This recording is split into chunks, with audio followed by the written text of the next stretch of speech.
Respected lecturers, teachers, my dear friends, wishing you all a pleasant and wonderful morning. As you all know me, myself, Ishtiyaq Ahmed Mani, a student of class 11, today in front of you to speak some precious words about World Environmental Day.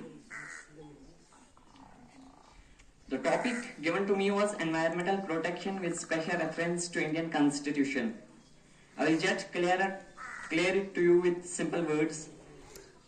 Protection of environment is a part of our cultural values and traditions. Moreover, healthy environment acts as the essential element of welfare state. Environmental pollution has emerged as one of the biggest social problems affecting our society with long-term consequences.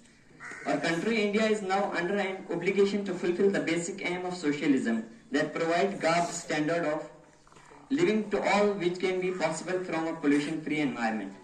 According to the preamble of our constitution, our country is based on socialistic pattern of society, where the country pays more attention to the social problems.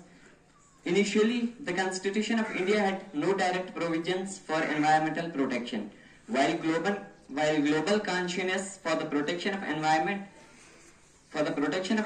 in the 70s conference and increasing awareness to the environmental crisis prompted to Indian government to enact 42nd Amendment to the Constitution in 1976.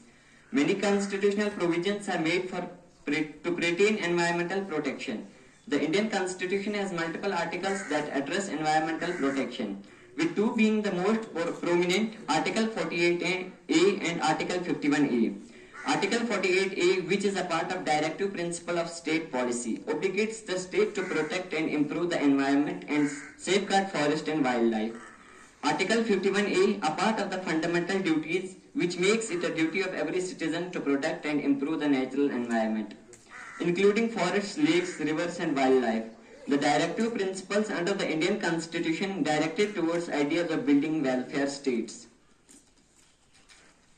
Article 253 of the Indian Constitution empowers the Parliament to make the laws for the whole or any part of India to give effect to international agreements, treaties or conventions.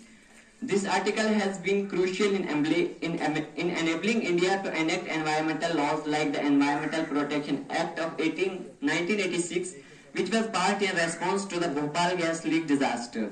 It also played a role in enacting the Water Act 1974, the Air Act 1981 and the Environmental Protection Act 1984 to protect the environment. So in conclusion, I want to say you all that it is a responsibility to raise awareness and educate others, especially the young ones, about the conservation of resources such as water, mineral, fossil fuels, etc. Most importantly, follow our constitutional duty under Article 51A and 48A to protect the environment. We should start conserving resources ourselves, stop using plastic ourselves.